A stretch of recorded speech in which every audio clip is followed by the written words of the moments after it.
અમે સૌએ 2009, 2014, 2019 ના 3 વખત મને સાંસદ તરીકે ચૂંટીને મોકલ્યો તે બદલ પણ હું સાવરકુંડલાના શહેર અને ગ્રામ્યના કાર્યકર્તાનો ખૂબ ખૂબ આભાર માનું છું.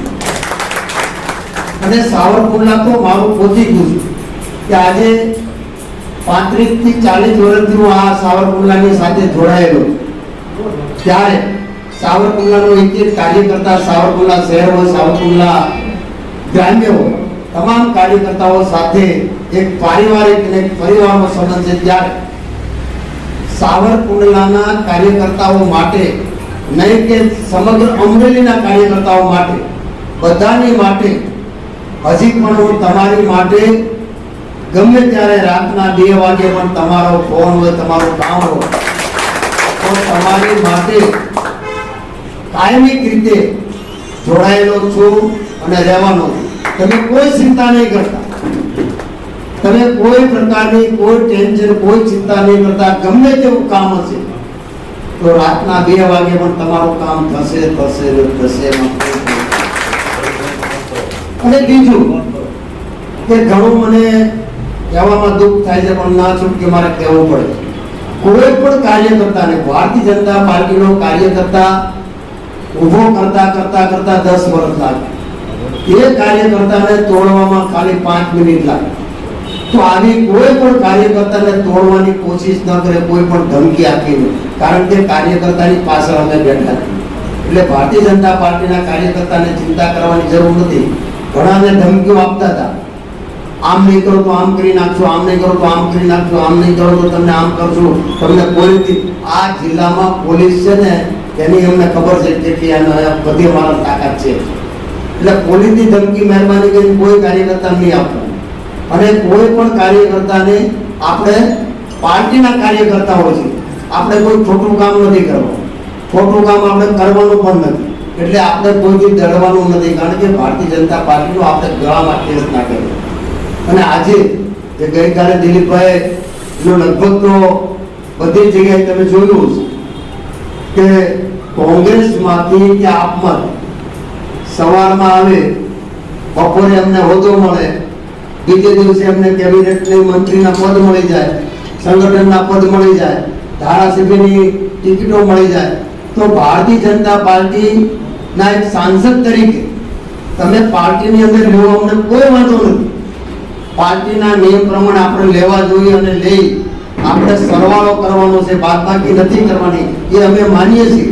પરંતુ ભારતીય જનતા પાર્ટીના કાર્યકર્તાને ભોગે નહીં. ભારતીય જનતા પાર્ટીનો કાર્યકર્તા 35 વર્ષથી ઘૂંઘટ પાથરતો હોય, ભારતીય જનતા પાર્ટીના ઝંડા લગાડતો હોય, ભારતીય જનતા પાર્ટીના નારા લગાડતો હોય, અને તમે કાલે સવારે લઈ આવો, એ તમે સ્ટેજ ઉપર બેસતો હોય અને ભારતીય જનતા પાર્ટીનો કાર્યકર્તા, સિનિયર કાર્યકર્તા હોય, એ સામે બેઠતો હોય, એ કેટલા અંશે વ્યાજબી છે. અને ભારતીય જનતા પાર્ટીના કોઈ પણ કાર્યકર્તાને સાઇડલાઇન કરી અને કોઈને તમારે હોદ્દો કે તમારે પદ આપવું, જે કાલ સવારે આવતા હોય એમના માટે તો ક્યારેય અમે સ્વીકારી ન શકીએ. કારણ કે અમે જેમ દૂધમાં સાકર ભળે એમ ભળી જાવ, એમાં અમને વાંધો પણ નથી. પણ ભારતીય જનતા પાર્ટીનો કાર્યકર્તા છે, જૂનો કાર્યકર્તા છે, જે અડેખમ કાર્યકર્તા છે, એને ક્યારેય અન્યાય ન થાય.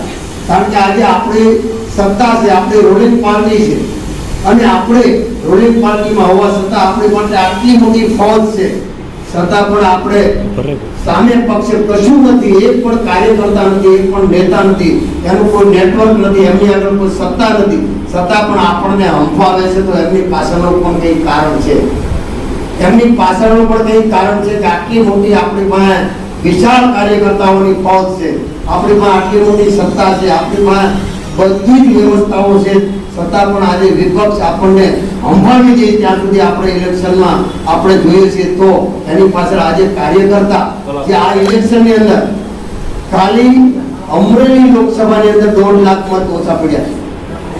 અમરેલી લોકસભામાં 1.5 લાખ મત ઓછા પડ્યા છે. એનું કારણ છે કે મતદારોની નિરસતા, કાર્યકર્તાઓની ઉદાસીનતા, અને ઉદાસીનતા અને નિરસતા એટલા માટે કે આજે તમે જે કંઈ કરી રહ્યા છો એ પાર્ટીથી ખરેખર કાર્યકર્તાને નારાજ કરીને કરી રહ્યા છો. આજે આવડી મોટી ફોજ આપણી પાસે છે, આપણે 2019માં આપણી પાસે જિલ્લા પંચાયત નહોતી, એક પણ તાલુકા પંચાયત નહોતી, એક પણ નગરપાલિકા નહોતી, એક પણ ધારાસભ્ય નહોતો, છતાં પણ આપણે 2 લાખ કરતા વધારે મતથી જીત્યા હતા. 80,000 મત કોંગ્રેસના ધારાસભ્યોની લીડ કાપી અને આપણે 2 લાખ ને 1,000 જીત્યા હતા.